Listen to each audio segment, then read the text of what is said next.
আর রসুল যে পাঁচটা কথা বলছেন, রোগ আল্লাহর নিয়ামত, কেউ যদি আল্লাহর উপরে সবর করে ধৈর্য ধরে নিতে পারে, আল্লাহর বিরুদ্ধে কথা না বলে, কিয়ামতের মাঠে স্টেজ করে তাদেরকে প্রাইজ দেওয়া হবে। তখন সুস্থ লোকেরা এসে বলবে, আল্লাহ আমাদেরকে পৃথিবীতে যদি কাঁচি করে কাটতেন তারপরেও করতাম না। সময় তোমার বইয়া যায় রে মুমিন ভাই, সময় তোমার বইয়া চলে যায়। এই দুনিয়ার ফেরে বেতে পড়ে লইলে কাফিলতে, যাইবার তোমার কি হুঁশ নাই রে মুমিন ভাই, সময় তোমার বইয়া চলে যায়। আমি যেটা বলতে চাইছি রসুলের কথার তার সারাংশ এরকম। আমার কাছে হাতছাড়া হয়ে গেল, এই মাত্র 1 সেকেন্ড আগে হাতছাড়া হয়ে গেছে। এখন যদি ওটা পাবার জন্যে আমি মসজিদে মাথা ঢুকে কাঁদতে শুরু করে দিই, আমি যদি তাহাজ্জুদে কাঁদি, কাঁদতে কাঁদতে মাথা ঠুকতে ঠুকতে মসজিদকে আমি খাল করে দিব, চোখের পানিতে মসজিদে নহর বইয়ে দিব, চোখের পানিতে মসজিদে নদী বইয়ে দিব। বিশ্ব নবী বলছেন, উম্মাত হাত ছাড়া হয়ে গেলে দ্বিতীয় চান্স তুমি পাবে না। নবীজি বলছেন, উম্মাত তোমাদের হাতে তোমাদেরকে আমি 5খানা নসিহত করে গেছি, শোনো। পৃথিবীর বুকে 5টা নিয়ামত, 5টা জিনিস আল্লাহর কাছ থেকে তুমি পাবে। আল্লাহর রাসূল বলছেন নিয়ামত, আল্লাহর নবী বলছেন দামি জিনিস। তাতে আপনার আমার বুঝে আসুক চাই না আসুক, ওটা দামি জিনিস। নবী যা বলেন ওইটার গুরুত্ব অতটাই বেশি। নবীজির ভাষাটা হচ্ছে ইগতানিম, ইগতানিম, ইগতানিম। এর বাংলা হচ্ছে তুমি নিয়ামত মনে করো, গনিমত মনে করো, দামি জিনিস মনে করো। সর্বোচ্চ দামি জিনিস আল্লাহ রসুলের মুখ থেকে বের হয়েছে, এর থেকে দামি জিনিস আর পৃথিবীতে হিরে মণি চুনি পান্না সোনা দানা টাকা পয়সা রিং বাঘ ডলার পাউন্ড দেনার রিয়াল হতে পারে না। যেহেতু বিশ্বনবীর মুখে বের হয়ে গেছে পৃথিবীতে 5খানা বড় নিয়ামত তুমি পাবে। 5টা জিনিস আসার আগে 5টা নিয়ামত পাবে, 5টা জিনিস আসার আগে 5টা নিয়ামত পাবে, 5টা জিনিস আসার আগে। যখন তুমি এই 2 নম্বর জিনিসটা দেখে নেবে তখন তুমি বুঝে নাও তোমার 1 নম্বরটা হাতছাড়া হয়ে গেছে। তুমি খেয়াল করনি, তুমি অলসতায় ছিলে, তুমি গাফলতিতে ছিলে, তুমি অ্যালার্ট ছিলে না, তুমি চেতনতা নিয়েছিলে না। পৃথিবীটা দূর দূর করে তোমার কাছ দিয়ে পার হয়ে গেল, তুমি অলসতায় সময়টা কাটিয়ে দিলে, তোমার কাছে হাতছাড়া হয়ে গেল। বন্ধুরে আমার, তবে জেনে নেন ওই জিনিসটা একবার আল্লাহ দেবেন, আপনি চাইলেও দেবেন না চাইলেও দেবেন। এটা আল্লাহর তরফ থেকে নিয়ামত, 5খানা জিনিস দেবেন। তবে যদি একবার হাতছাড়া হয়ে যায়, একবার যদি কাছ থেকে চলে যায়, একবার যদি সেটা বিদায় নিয়ে নেয়, বিশ্ব নবী বললেন উম্মতের কিয়ামত হবে, পশ্চিম দিকে সূর্য উঠবে, কিন্তু তুমি দ্বিতীয় চান্স আর পাবে না। তোমার কাছে এটার দ্বিতীয় চান্স আসবে না। আর রসুল যে 5টা কথা বলছেন, কোন অলসের ক্ষমতা নাই যেটাকে ধরি, সাইড দিয়ে বেরিয়ে চলে যাবে। যেদিন থেকে আদমকে বানানো হয়েছে সেই দিন থেকেই আজাজিল শয়তান হয়েছে। তার আগে তো সে বড় সম্মানী ব্যক্তি ছিল। আর সেই দিন থেকে পৃথিবীটা 2টা মেরুকরণে ভাগ হয়ে গেছে, একটা আল্লাহর দল, একটা বেঈমানের দল। একটা আল্লাহর দল, একটা বেঈমানের দল চলছে সব সময়। ক্রিকেট খেলা চলছে আপনাদের রঘুপুরে, 2টা দল ময়দানে নেমেছে, 10টা ছেলে ফিল্ডে দাঁড়িয়ে আছে। এরা ফিল্ডিং করছে, এরা ময়দানে দৌড়ছে, দুজন ব্যাট নিয়ে আছে। যারা ব্যাট করছে এদের খেয়াল 6 মারবো, না হলে 4, তা না হলে 2 রান লিব, 1 রান তো লিবই। আর যারা ফিল্ডে আছে এদের প্রথম টার্গেট ক্যাচ আউট করব, না পারলে ওকে রান আউট করব, বোল্ড আউট করব। এরা চাইছে ওকে ময়দান থেকে তুলবো আর ওকে ব্যাট ধরতে দিব না, আর ওরা চাইছে রান লিব। দুটো দল চলছে। একবার আপনারা মুখ খুলেন সবাই, একবার, দুবার লয়। যারা ফিল্ডিং আছে এরা যদি গাফেল হয়, অলস হয়, ক্যাচ ধরতে পারবে? যতক্ষণ ও ফিল্ডে থাকবে ওর চোখ বাজ পাখির মতো থাকবে, ফোনে রিং বাজলো হাত দিবে না, দাঁড়া ও এখন বল করছে কি করি দেখি। আর যদি একটু অলস হয় কানের পাশ দিয়ে বলটা দুপ করে পড়বে, হাতছাড়া হয়ে গেল। বিশ্বনবী বলছেন ফিল্ডে যখন মানুষ নামে ক্যাচ ধরার মতো যখন সে নজর রাখে, তার ডানে বামে আগে পিছে কোনো চিন্তা থাকে না, খালি বলটা উঠে দেখ। আল্লাহর নবী বলছেন উম্মত রে তোমরা গাফেল হয়ে যেও না, অলস হয়ে যেও না, তাহলে আল্লাহর দেওয়া নিয়ামতকে জিন্দেগিতে কাজে লাগাইতে পারবে না। এবার এই 5টার মধ্যে নাম্বার 1, বিসমিল্লাহির রহমানির রহিম।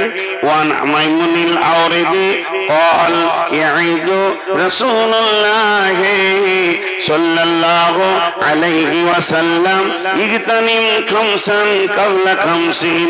নাম্বার 1 শাবাবাকা কাবলা হারামিকা। জওয়ানি একটা নিয়ামত, যৌন তরঙ্গ একটা আল্লাহর দেওয়া নিয়ামত। একদিন জওয়ানি কেড়ে নেওয়া হবে আর তুমি মাথা ঠুকলে দ্বিতীয়বার যৌবন ফিরে পাবে না।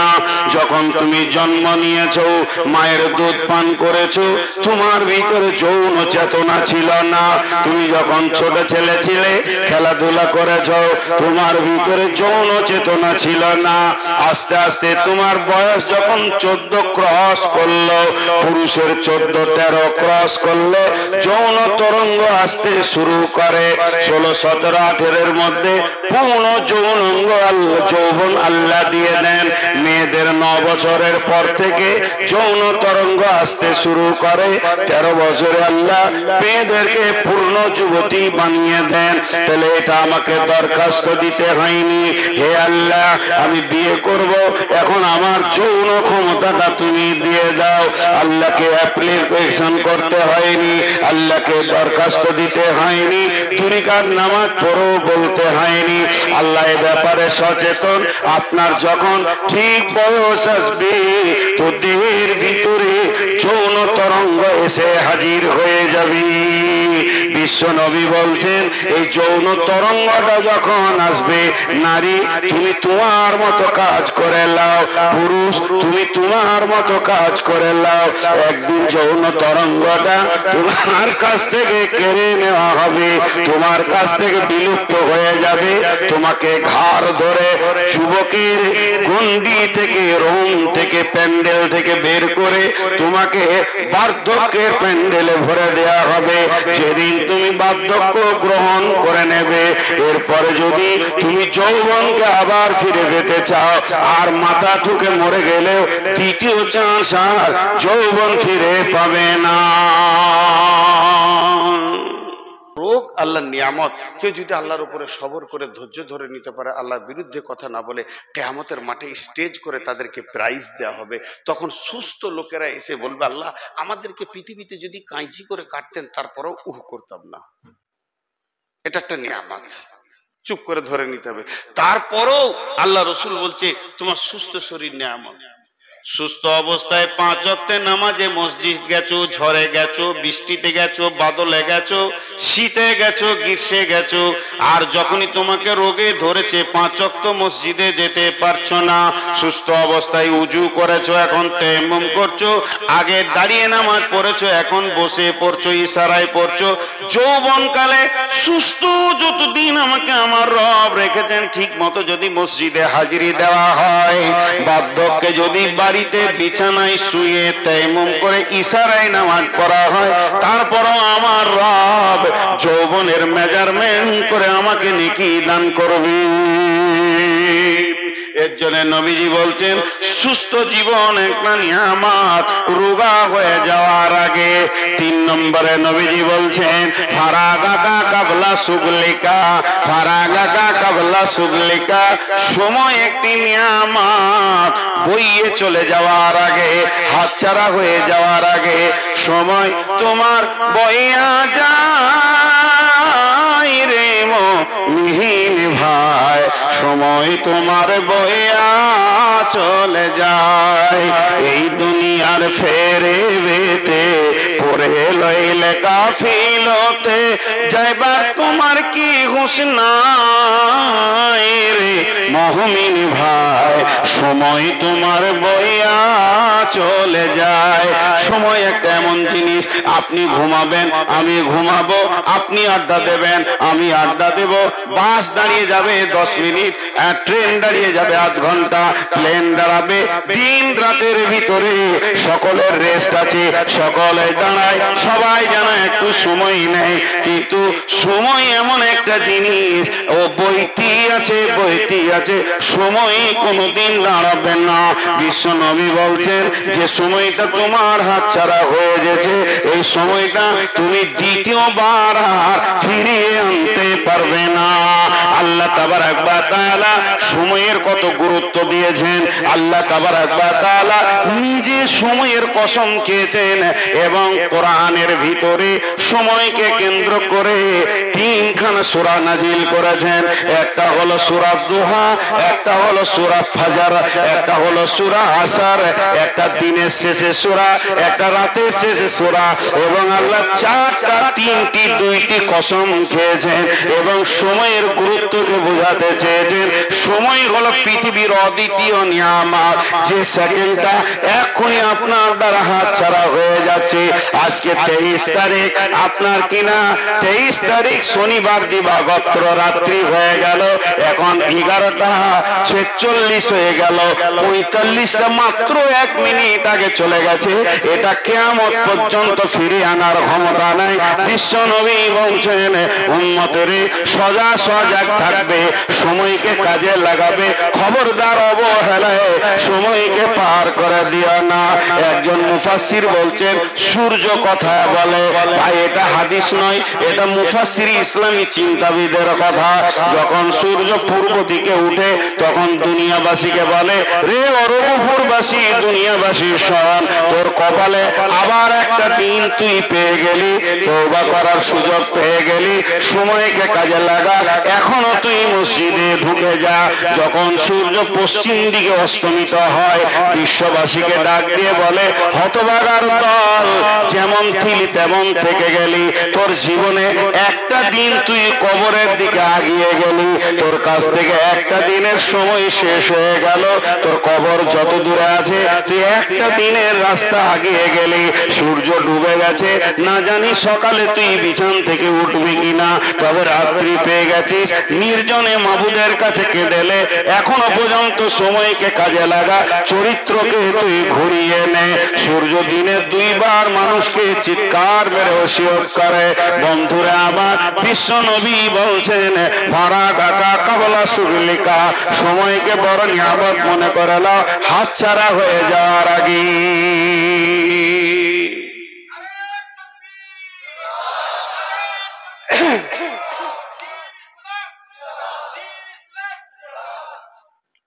কয়টা হলো? 3টে হলো। যৌবন নিয়ামত বার্ধক্যের আগে, সুস্থ শরীর নিয়ামত রোগা হওয়ার আগে, আর সময় হলো নিয়ামত হাতছাড়া হয়ে যাওয়ার আগে।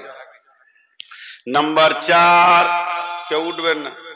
4 নম্বরটা বলে লোক বেশি উঠে, মনে মনে করে কালেকশন করবে। না, আমি তফসির করব, কালেকশন করব, শেষকালে করব। মন যাবে দেবেন, না মন যাবে না দেবেন। হ্যাঁ, আর জালসা কমিটি আমাকে একটা কথা খুব ভালো বলে, আপনাকে কালেকশন করতে হবে না। যদি বলি যে আমাকে 9টায় দেন কালেকশন, না না না, আপনার কালেকশন। এদিক দিয়ে আমি বেঁচে আছি আর কি, মাশাআল্লাহ। 1 পয়সা দিবেন না, ঘর চলে যাবেন। কিন্তু তফসিরটা শুনেন, বিশ্বনবী বলছেন গেনাকা কাবলা ফাকারিকা, এমন একজন ব্রেন বলছেন আল্লাহর পরে পরে যার স্থান সারা পৃথিবীর বিজ্ঞানীকে এক জায়গায় করে দিলে রসুলের ব্রেনের সঙ্গে পারবে না। আমার নবী বলছেন গেনাকা কাবলা ফাকারিকা, তোমার কাছে যখন মাল আসবে, মাল যেন তোমার ডানে বামে হাতে পায়ে পকেটে নিচে সব সময় মাল তোমার কাছে থাকবে। তখন তুমি মালকে চট করে কাজে লাগিয়ে নাও। একদিন মাল তোমার হাতছাড়া হবে, সেদিন তুমি পস্তাবে। আল্লাহ কোরআনে বলছেন ইহসাবু আন্না মালাহু আখলাদা, ইহসাবু আন্না মালাহু আখলাদা। আমার গোলামেরা ধারণা করে আমার মাল আমার হাতছাড়া হবে না। কবি নজরুল বলছেন ধরণীর বুকে যত আশা আর রচিন সম্পদ যত, তোমারই মাটিতে মিশায়া যাবে হায় আমার দেহের মতো। আজকে আমি বলছি দেন ভাই, আমার আগে ইমদাদ বলছে দেন ভাই, আর কেউ বলছে দেন ভাই, কমিটি বলছে দেন ভাই। কিন্তু এমন একটা দিন আসবে, আল্লাহ তাবারক ওয়া তাআলা সূরা হাদীদে বলছেন মানুষ জাহান্নামে যাওয়ার পর দান করতে চাইবে। আল্লাহ সূরা হাদীদে বলছেন যখন তারা জাহান্নামে আগুনে চলে যাবে, ফালিয়াউমা লা ইয়াখুযু মিনকুম ফিদিয়াতু ওয়ালা মিনাল্লাযীনা কাফারু মাওয়াকুমুন নার ওয়া বিইসাল মাসীর। তারা যখন জাহান্নামের অতল তলে চলে যাবে, চারিদিক থেকে আগুনের সাঁড়াশি আক্রমণ পাবে, তখন তারা মনে মনে ভাববে, আলেম ওলামারা বলেছিল বিপদে পড়লে ফিদিয়া করো, সাদকা করো, তুমি বেঁচে যাবে। ও তখন জাহান্নাম থেকে আল্লাহকে ডাক দিয়ে বলবে রব্বি, আপনি যেদিন আজরাইল পাঠিয়ে আমাকে নিয়ে এসেছিলেন, সেদিন আমি টাকা পয়সা জমি জায়গা সোনা দানা পুকুর বাগান ছেলে পিলে বউ বিটি বিবি মা বাপ সবকে ছেড়ে দিয়ে চলে এসেছি। তারা কোথায় আছে আমি জানি না, কিন্তু আপনার আয়াত করে আছে মাহবুদ রে, সমস্তগুলো আমি দান করে দিলাম। আমার জমি জায়গা পুকুর বাগান সোনা দানা ছেলে পিলে বউ বিটি দান করে দিলাম, সবগুলোকে জাহান্নামে দিয়ে আমাকে তুমি বাঁচিয়ে দাও। আল্লাহ বলবে হে জাহান্নামী, তুমি শোনো, তুমি সময়কে কাজে লাগাওনি।